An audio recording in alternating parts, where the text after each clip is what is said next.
తాకట్లో ఉన్న మీ బంగారాన్ని విడిపించి ఆ రోజు ఆన్లైన్ రేటుకి కొంటాం. Sharma gold company. నమస్కారం, సుమన్ టీవీకి స్వాగతం. నేను మానస. ముందుగా అందరికీ కూడా వినాయక చవితి శుభాకాంక్షలు. ఈరోజు మనతో పాటు ఉన్నారు ప్రముఖ ఆధ్యాత్మికవేత్త, పంచాంగకర్త బ్రహ్మశ్రీ చిలకమర్తి ప్రభాకర్ శర్మ గారు. వారితో మాట్లాడదాం. గురుగారు నమస్కారం అండి. నమస్కారం అమ్మా. గురుగారు, ముందుగా మీకు వినాయక చవితి శుభాకాంక్షలు. మీకు సుమన్ టీవీ ప్రేక్షకులందరికీ వినాయక చవితి శుభాకాంక్షలు. అలాగే గురుగారు, వినాయక చవితి పండుగని మన సాంప్రదాయం ప్రకారం, మన ఆచారాల ప్రకారం ఈ వినాయక చవితి పండుగని అసలు ఏ విధంగా జరుపుకోవాలి తెలియజేయండి. చాలా చక్కటి ప్రశ్నమ్మా. మనకి సంవత్సరం మొత్తంలో అనేక పండుగలు ఉన్నాయి, అనేక పూజలు, వ్రతాలు ఉన్నాయి. కానీ ఎన్ని ఉన్నా యావత్ భారతదేశం సనాతన ధర్మాన్ని ఆచరించేటువంటి ప్రతి ఒక్కరూ చేసుకునేటువంటి వ్రతం, చేసుకునేటువంటి పూజ ఏదైతే ఉన్నదో అది వినాయక వ్రతం, వినాయక చవితి రోజు చేసుకునేటువంటి పూజ. అందులోనూ ఈసారి 27 ఆగస్టు 2025 బుధవారం వినాయక చవితి వచ్చింది. చాలా విశేషం. విఘ్నేశ్వరుడికి మంగళవారం, బుధవారం రెండు కూడా ప్రీతికరం. వినాయక చవితి కనుక మంగళవారం, బుధవారం వస్తే అవి చాలా విశేషం. అందులో ఇక్కడ బుధుడి సంబంధం ఉండడం, చదువు, జ్ఞానం, అందులో సరస్వతికి సంబంధించినటువంటి యోగంతో కూడుకున్నటువంటి ఆ బుధవారం రోజు వినాయక చవితి రావడం చాలా విశేషం. ఇది అరుదుగా ఇలాగ బుధవారాలు మనకి చాలా తక్కువగా వస్తూ ఉంటాయి. బుధవారంతో కూడి రావడం కూడా ఈసారి మనం ప్రత్యేకంగా చూసుకుని 27 ఆగస్టు 2025 వినాయక చవితి వచ్చింది. ఇంకా మీరు అడిగిన దాని ప్రకారం వినాయక చవితి ఏ విధంగా చేసుకోవాలంటే, విఘ్నేశ్వరుణ్ణి మనం పూజించేటప్పుడు చాలా విశేషంగా, ఎందుకు వినాయకుడి పూజ అంటే విఘ్నాలను తొలగించేవాడు గణేశుడు. అందులో కూడా ఓం గణానా అంత్వా గణపతి గుమ్మవామహే కవింక వీణ ఉపమశ్రమస్తమం జ్యేష్ఠరాయం బ్రహ్మణాం బ్రహ్మణస్పత ఆనశృణ్వన్నోతిభిస్సాదనం శ్రీ మహాగణాధిపతయనం. అంటే గణాలకు అధ్యక్షుడు, గణనాథుడు. అసలు విఘ్నేశ్వరుడిని కనుక పూజించినట్లయితే సంవత్సరం మొత్తం విఘ్నాలు లేకుండా ప్రతి పనిలో విజయాలు, శుభాలు కలుగుతాయి. అందుకనే మన ఇంట్లో ఏ శుభకార్యం చేయాలన్నా వినాయకుని పూజ లేకుండా మనం శుభకార్యం చేయం. అందుకనే విఘ్నేశ్వరుడిని పూజించినట్లయితే ఆ సంవత్సరంలో ఏ పూజ ఒకవేళ చెయ్యకపోయినా, అది చెయ్యకూడదని కాదు, కానీ విఘ్నేశ్వరుని పూజ ఒక్కటి చేసినా వారికి ఇంట్లో అన్నీ మంచి జరుగుతాయి, కష్టాలు ఉండవు. అందుకనే వినాయక పూజ చేసుకోవడం సాంప్రదాయం. మరి గురుగారు, వినాయక చవితికి చక్కగా పూజ అంటే ముందుగా గుర్తొచ్చేది వినాయక విగ్రహాలు. చాలా మంది రకరకాల విగ్రహాలు తెచ్చిపెట్టుకుంటూ ఉంటారు. చక్కగా ఈ నవరాత్రులు అన్నీ కూడా పూజ చేసుకుంటూ ఉంటారు.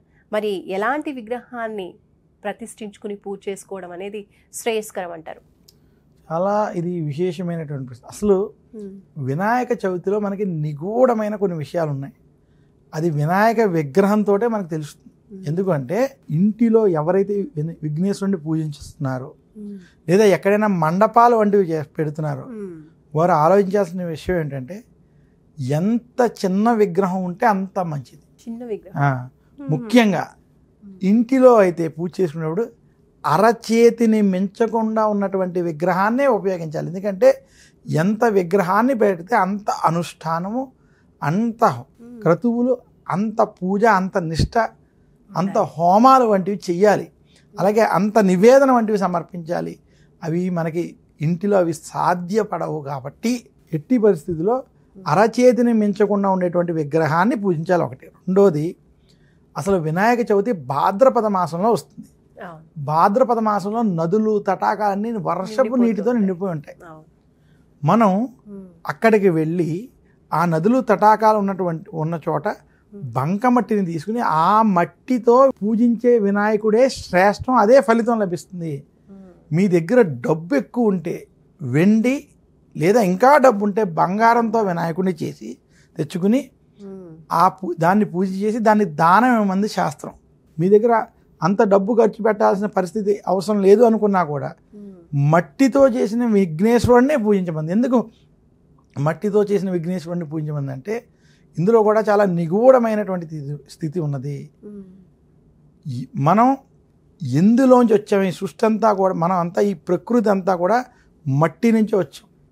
అసలు ప్రకృతి, బ్రహ్మ, విష్ణు, మహేశ్వరులు, ఈ సృష్టి అంతా కూడా ఒకే పదార్థము నుంచి వచ్చినది. గుణము లేనటువంటి నిర్గుణముతో కూడి ఉన్నటువంటి ఒకే పదార్థంతో, ఏకమైనటువంటి ఒకే ఒక్క పదార్థం నుంచి వచ్చి తిరిగి ఈ శరీరం మళ్ళీ అదే పదార్థంలోకి చేరుకోవాలి. ఆ వచ్చిన పదార్థంలోంచి వచ్చి మనం అదే పదార్థంలోంచి చేరుకోవడానికి సూచనగానే ఈ మట్టి విగ్రహం మనకి ఎక్కడి నుంచి అయితే మనం ఆ విగ్రహాన్ని ఆ పదార్థంగా భావించి తీసుకొచ్చి ఇంటిలో పెట్టి భక్తితో పూజించి, విఘ్నేశ్వరుడు మోక్షానికి, జ్ఞానానికి ప్రతీక. మోక్షం ఏ రకంగా లభిస్తుంది అంటే భక్తితో, భక్తి మార్గంలో జ్ఞాన మార్గాన్ని, జ్ఞాన మార్గంలో వైరాగ్యంతో కూడుకున్నటువంటి మోక్షాన్ని ఇచ్చేటువంటి వాడు వినాయకుడు. అందుకనే విఘ్నేశ్వరుడిని, మట్టి విగ్రహాన్నే పూజించాలి వినాయక చవితి రోజు. అందులో ఉన్నటువంటి నిగూఢ తత్వాన్ని మనం తెలుసుకోవాలి. ఆ నిగూఢ తత్వాన్ని తెలుసుకోవాలంటే మట్టి వినాయకుడిని తీసుకొచ్చి అరచేతిని మించకుండా తీసుకుని ఆ విఘ్నేశ్వరుడిని భక్తితో పూజించి మళ్ళీ దాన్ని నిమజ్జనం అది చేసి, ఈ రకంగా విఘ్నేశ్వరుని యొక్క విగ్రహం ఎలా ఉండాలి, ఈ పూజ ఎలా ఉండాలి అనేటువంటి విషయాలు సనాతన ధర్మంలో స్పష్టంగా చెప్పారు. గురుగారు, ఇంకా విగ్రహాన్ని తీసుకువస్తారు. చాలా మంది కూడా ఈ మధ్య అవగాహన పెరిగి కూడా మట్టి వినాయకుల్ని పూజించడం అనేది ప్రారంభించారు. అయితే విగ్రహ ప్రతిష్ఠ చేసిన తర్వాత చాలా మందికి ఉన్నటువంటి ఒక అపోహ కావచ్చు, అనుమానం కావచ్చు. అంటే ఏ రోజు నిమజ్జనం చేయొచ్చు?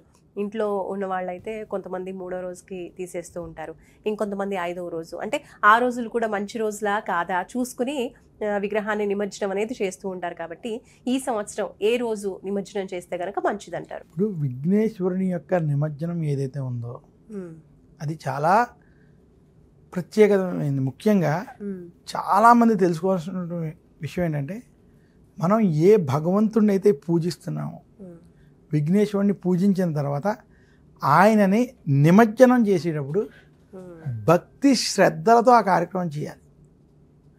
ఆడంబరాల కోసం, విపరీతమైనటువంటి శబ్దాలతో, సౌండ్లతో, లేదా ఇష్టం వచ్చినటువంటి పదార్థాలని భుజిస్తూ అసలు ఆ నిమజ్జనం వంటివి చేయకూడదు.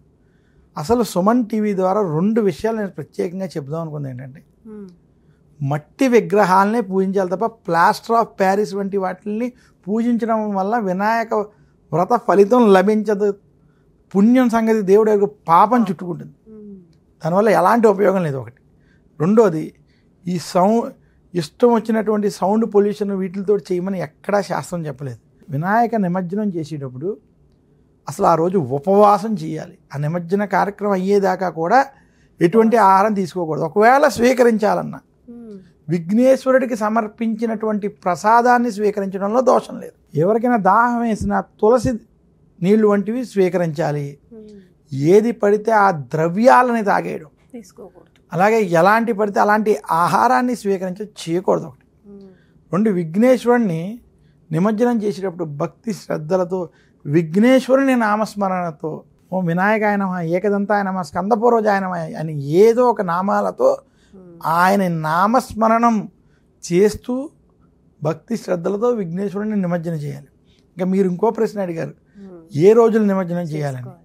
విఘ్నేశ్వరుని నిమజ్జనానికి 3, 5, 7, 9 ఈ సంఖ్యలో, కొంతమంది 11 కూడా చేస్తారు. ఈ రకంగా ఈ సంఖ్యలో కొన్ని ప్రాంతాల్లో 21 రోజులు పెట్టేటువంటి ఆచారం ఉంది. అది కూడా. కానీ ఇలా ఈ సంఖ్యలలో విఘ్నేశ్వరుని నిమజ్జనం చేయమని శాస్త్రం. అందులోనూ మంగళవారాలు, శుక్రవారాలు వద్దని కొన్ని ప్రాంతాలలో నమ్ముతూ ఉంటారు, అభిప్రాయం ఉన్నది. దాన్ని కూడా పాటించడంలో ఎలాంటి దోషం లేదు. అయితే 3, 5, 7 కొంతమంది ప్రయాణాల రీత్యా, కొన్ని వారి వృత్తి ఉద్యోగ కారణాల వల్ల అలాంటి పరిస్థితి లేనప్పుడు ఆలోచించుకుని చేసుకోవాలి.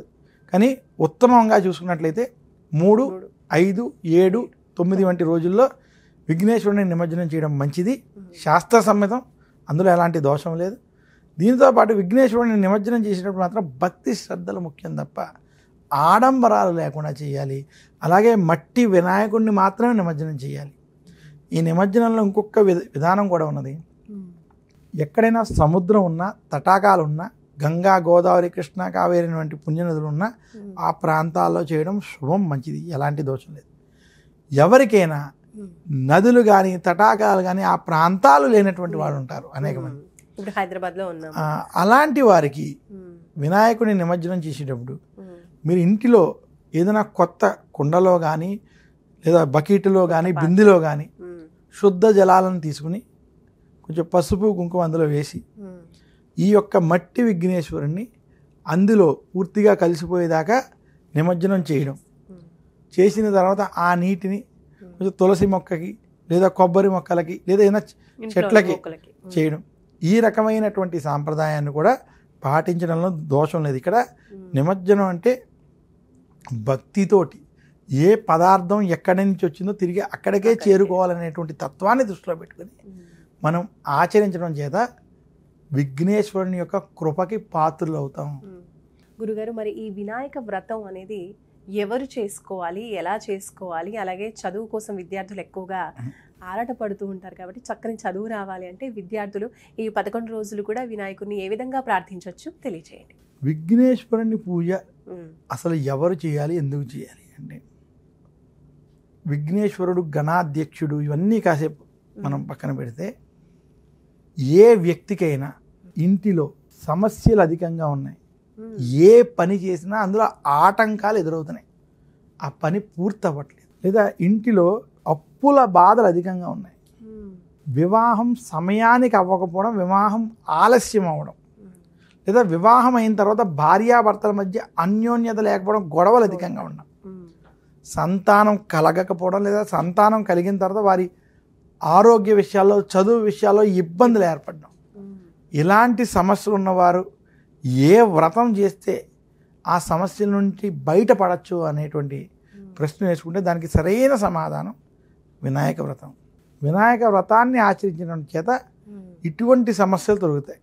రెండోది, వినాయక వ్రతం చేసేటప్పుడు వినాయక వ్రత కథ చాలా ముఖ్యమైనది. ఈ వ్రత కథలో కూడా పిల్లలకి ఆహ్లాదకరమైనటువంటి స్ఫూర్తితో కూడుకున్నటువంటి అనేక కథలు ఉన్నాయి. ఇవన్నీ చదవడం చేత, వినడం చేత వాళ్ళకి స్ఫూర్తిదాయకమైనటువంటి విషయాలు తెలుస్తాయి. ఇదే కాకుండా శమంతకమణి యొక్క కథని వినాయక చవితి రోజు ఖచ్చితంగా చెప్పుకోవాలి. నీలాపనిందలు ఏవైతే ఉన్నాయో అటువంటివి మన మీద అపనిందలు కూడా పడతాయి. ఎందుకంటే మనం ఈ సమాజంలో సరిగ్గా ఉన్నా కూడా కొన్ని సందర్భాల్లో మనకి తెలిసి కానీ తెలియక కానీ జరిగినటువంటి విషయాల ద్వారా ఇబ్బందులు, ఆటంకాలు కూడా వస్తాయి. అలాంటి ఆటంకాలు కూడా రాకూడదు అనేటువంటిది వినాయక వ్రతంలో చెప్పేటువంటి విషయం. మనకి సంబంధించినటువంటి ఆ కథని చెప్పుకొని అక్షంతలు కూడా తీసుకోవాలి. వినాయక వ్రత కథలు కూడా మనం చూసినట్లయితే పూర్వం గజాసురుడు అనేటువంటి రాక్షసుడు ఉండేవాడు. ఆయన పరమ శివభక్తుడు. ఈశ్వరుని కోసం తపస్సు చేసి ఆయన నా ఉదరంలోనే ఉండాలని వరం తీసుకోవడం. అప్పుడు ఈశ్వరుడు ప్రత్యక్షమై ఆయనకి ఆ వరాన్ని ఒప్పుకుని తన ఉదరంలోనే ఉండడం. కైలాసంలో లేనటువంటి శివుడిని చూసి ప్రమదగణాలు మొత్తం నంది అంతా బాధపడుతూ పార్వతీ అమ్మవారు అయితే తల్లడిల్లడం. అప్పుడు ఎలాగైనా శివుడిని కైలాసానికి తీసుకురావాలని వారంతా వెళ్ళి పార్వతీదేవి వెళ్ళి శ్రీ మహావిష్ణువుని బ్రహ్మదేవుని ప్రార్థించగా వారు నందిని గంగిరెద్దుగా వేషం వేసి విష్ణువు బ్రహ్మదేవుడు కూడా గంగిరెద్దుని ఆడించేవారిగా తయారయ్యి విచిత్రమైనటువంటి ఆటలతో ఆ గజాసురుడు వద్దకు వెళ్ళి అతన్ని ఆనందింపజేయడం.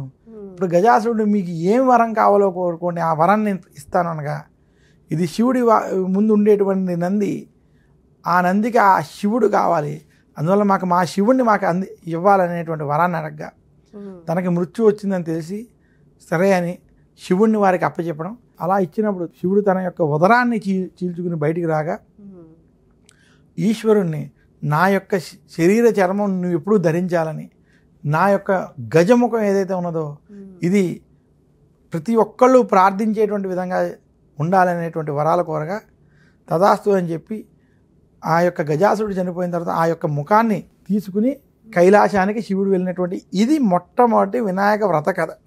ఇది ఖచ్చితంగా తెలుసుకోవాలి. దీనితో పాటు ఆ యొక్క ముఖాన్నే పార్వతీదేవి శివుడు వస్తున్నాడనేటువంటి ఆనందంతో స్నానం చేస్తూ తన ఒంటి మీద పెట్టుకున్నటువంటి నలుగుతో ఒక బాలుడిని చేయడం, ఆ బాలుడు శివుణ్ణి అడ్డగించడం, వారి మధ్య చిన్న వాదన జరిగి శివుడు తన త్రిశూలంతో తన యొక్క శిరస్సుని నరకడం, తర్వాత పార్వతీదేవి దగ్గరికి వెళ్ళాక విషయం చెప్పిన తర్వాత ఆవిడ బాధపడి మన కుమారుడనే చెబితే అతనికి గజముఖాన్ని అంటించడం, అలా వినాయకుడి యొక్క జననం జరిగిన భాద్రపద మాస శుక్లపక్ష చవితి రోజు విఘ్నేశ్వరుని యొక్క జననం జరిగినటువంటి రోజు కనుక అందుకనే వినాయక చవితి అయింది. అందుకనే వినాయక పూజ చేసి ఈ వ్రత కథలన్నీ కూడా మనం తెలుసుకోవాలి. ఇదే కాకుండా శమంతకమణికి సంబంధించినటువంటి కథ కూడా తెలుసుకోవడం. పూర్వం సత్రాజిత్ అనేటువంటి రాజు ఉండేవాడు. ఆ సత్రాజిత్తు రాజు వద్ద శమంతకమణి ఉండేది. శ్రీకృష్ణుడు లోక కళ్యాణం కోసం ఆ యొక్క మణిని ఇమ్మండం, నేను ఇవ్వను, ఇది నేను కష్టపడి సంపాదించుకున్నదని చెప్పడం, సరే అని వదిలిపెట్టడం. అప్పుడు సత్రాజిత్తుడు యొక్క సోదరుడికి ఆ మణి ఇవ్వగా అతను అడవిలోకి వెళ్ళగా అతను ఒక సింహం చంపి ఆ చంపినటువంటి సింహం ఆ మణిని తీసుకువెళ్తుండగా దాన్ని చూసి ఒక బల్లూకం ఆ సింహాన్ని చంపి దాన్ని తీసుకెళ్ళి తన గుహలో ఉంచడం. ఆ బల్లూకం జాంబవంతుడు కాగా తన యొక్క కుమార్తెకి ఆ యొక్క మణిని ఇవ్వడం. అప్పుడు శ్రీకృష్ణుడు మీద ఈ నీలాపనింద రావడం. అది కూడా ఎందుకంటే కృష్ణుడు ఆ రోజు చంద్రుణ్ణి చూడడం వల్ల పాలలో చూడడం చేత ఈ నీలాపనిందలు వచ్చి అప్పుడు ఆయన సత్రాజిత్ తమ్ముడిని పట్టుకోవడానికి అని అడవిలోకి వెళ్ళడం, చనిపోయిన విషయాన్ని చూడడం, ఆ సింహం జాడల దగ్గర నుంచి ఆ బల్లూక జాడల దగ్గర నుంచి వెళ్ళి కొన్ని రోజుల పాటు జాంబవంతుడితో యుద్ధం చేసి శమంతకమణిని జాంబవతిని పెళ్లి చేసుకోవడం వంటివి జరగడం. ఈ కథ అంతా కూడా వినాయక వ్రత సందర్భంగా పిల్లలకి తెలియజేసి అక్షంతలు వేసుకోవాలి. ఈ కథ విన్న వారికి విఘ్నేశ్వరుడి యొక్క అనుగ్రహం చేత శుభాలు కలుగుతాయి, లీలాపనిందలు ఉండవు అనేటువంటిది కూడా సనాతన ధర్మంలో చెప్పినటువంటి విశేషమైన అంశాలు. అలాగే గురుగారు, వినాయక పూజ సమయంలో పిల్లలకు సంబంధించినటువంటి కొత్త పుస్తకాలు, పెన్సిల్స్ ఇవన్నీ కూడా పూజలో ఉంచి పూజ చేస్తూ ఉంటారు. ఖచ్చితంగా అమ్మా, ఎందుకంటే ఏ పనిలోనూ విఘ్నం రాకూడదంటే పిల్లలకి చదువులో, చక్కగా వ్యాపారస్తులకి వ్యాపారంలో, ఉద్యోగస్తులకి ఉద్యోగంలో రాకూడదంటే అందరూ కూడా పుస్తకం పెన్ను లేకుండా ఏ పని అవ్వదు. కాబట్టి అవన్నీ కూడా అందులో సరస్వతీ కటాక్షం రావాలంటే విఘ్నేశ్వరుడు సరస్వతి కలిపే ఉంటారు. అలాంటి సరస్వతి కటాక్షం, లక్ష్మీ కటాక్షం కూడా కలగాలి అంటే విఘ్నేశ్వరుడు వద్ద వినాయక చవితి రోజు కనుక ఇవి పెట్టుకున్నట్లయితే వారికి చదువు బాగా వస్తుంది. ఎందుకంటే జ్ఞానానికి బుద్ధికి విఘ్నేశ్వరుడు ప్రదాత. దానికి ఉదాహరణ కూడా చెప్తారు. బుద్ధికి ఎందుకు వినాయకుడు అంటే వినాయక వ్రతంలో ఒక కథ ఉంది. దానికి ఒకసారి గణాలకి ఆధిపత్యం అవ్వాలి, ఎవరు అవుతారనేటువంటి ప్రశ్న వచ్చినప్పుడు నేను అవుతానని కుమారస్వామి, నేను అవుతానని వినాయకుడు పోటీ పడడం. అప్పుడు శివుడు ఎవరైతే ముల్లోకాలని ప్రదక్షిణ చేసి అక్కడ ఉన్న సకల తీర్థాల్లో ముందుగా స్నానం చేసి ఇక్కడికి వస్తారో వాళ్లే గణాలకు అధ్యక్షం వహిస్తారనగా అది విన్న వెంటనే కుమారస్వామి తన నెమలి వాహనంతో వేగంగా ప్రయాణం అయిపోవడం. అలా భూప్రదక్షిణ చేయడానికి వెళ్ళిపోతూ ఉండగా విఘ్నేశ్వరుడు నేను అలా వెళ్ళలేను, చేయలేనని ఆలోచించి బాధపడుతూ తన యొక్క బుద్ధిని ఉపయోగించి నా యొక్క తల్లిదండ్రులకి ప్రదక్షిణలు చేసినట్లయితే సకల తీర్థాల్లోనూ స్నానం చేసినట్టే, భూమండలం ప్రదక్షిణ చేసినట్టే అని తల్లిదండ్రులకి 3 ప్రదక్షిణలు చేయగా ఆ కుమారస్వామి ఎక్కడికి వెళ్ళినా వినాయకుడు అక్కడ స్నానం చేసి బయటకు వచ్చేస్తున్నట్టు ముందుగానే కనబడి కుమారస్వామి తిరిగి వచ్చి తన యొక్క ఓటమిని అంగీకరించడం. విఘ్నేశ్వరుడి యొక్క బుద్ధి, తెలివితేటలు, అలాగే విఘ్నేశ్వరుడి యొక్క మహిమ అక్కడ పిల్లలకి ఆసక్తిగా ఈ కథ ద్వారా చెప్పడం చేత అందుకనే విఘ్నేశ్వరుడిని సిద్ధి బుద్ధి కలగాలన్నా, జ్ఞానము కలగాలన్నా, మోక్షము కలగాలన్నా కూడా విఘ్నేశ్వరుని యొక్క అనుగ్రహం లేకుండా జరగదు అని మాత్రం శాస్త్రాలు తెలియజేశాయి. గురుగారు, వినాయక చవితి యొక్క విశిష్టత గురించి, అలాగే ఆ రోజు వినవలసిన కథల గురించి, ఆచరించవలసిన పూజా విధానాల గురించి కూడా మాకు చాలా చక్కగా తెలియజేశారు గురుగారు. ధన్యవాదాలు. ధన్యవాదాలమ్మా. చూసారు కదండి వినాయక చవితి యొక్క విశిష్టత. అలాగే అందరం కూడా మట్టి వినాయకుడినే పూజిద్దాం. అలాగే చూస్తూనే ఉండండి సుమన్ టీవీ. నమస్కారం.